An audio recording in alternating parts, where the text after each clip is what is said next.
Economics professor Ralph Steuer of the University of Georgia was on the cutting edge of this movement long before the embargo was lifted. This is his third visit to Vietnam in late 1993. He is joined in this cooperative academic venture by J. Don Edwards, an accounting professor who has worked and traveled extensively in the former Soviet Union, and Dwight Lee, a professor of free market enterprise. Also accompanying the professors was Axwan Wu, international business consultant to the Terry College of Business and a former Vietnam citizen himself. Their goal?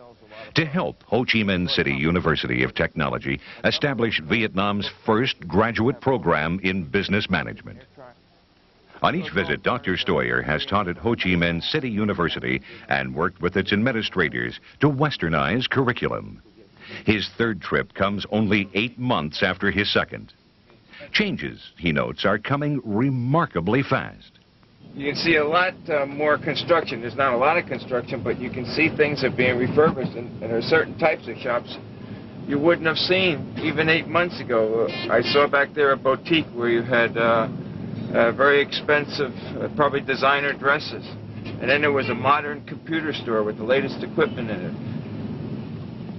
Steuer's first trip to Vietnam came in 1990. Long before significant movement toward improved relations between the United States and Vietnam began. When I first visited campus in 1990, they had under 4,000 students. On this most recent visit, they told us that they had over 8,000 full-time students and then up to 1,500 of part-time students. With the American trade embargo against Vietnam now lifted, job opportunities for these Ho Chi Minh City University of Technology business students are exceptionally good. There's a great demand with these new foreign corporations trying to develop a presence in Vietnam for people who understand the local Vietnamese situation and economy, are fluent in the nuances of the culture and the language, and would also have an understanding of how international business is conducted according to the Western models. An opportunity for you as a business executive to communicate with another segment of a company is by the use of accounting. Basic accounting principles.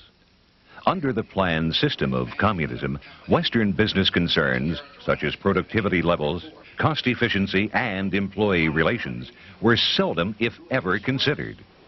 As Vietnam continues transition to a free market and seeks to fully join the global economy, these Ho Chi Minh City University students will be their nation's business and industrial leaders.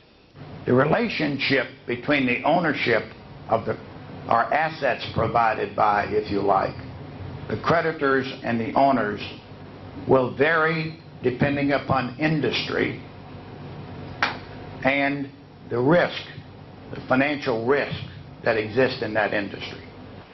Dr. J. Don Edwards is the Toll Professor of Accounting at the University of Georgia. Key element, of course, is what they're going to do with private property and property rights. Who has the responsibility for those rights, whether they're the government or the people themselves. One of the things that we did while we were there was to visit a textile mill. And while we were there, one of the primary elements that was being considered by the general management of that particular factory, which at one time employed as many as 7,000 people, one of their primary concerns was how were they going to be able to distribute that property to the workers and to the managers on an equitable basis. How were they really going to determine the value of the property? And because currently it belongs to everyone in the country because of the nature of the government that they have.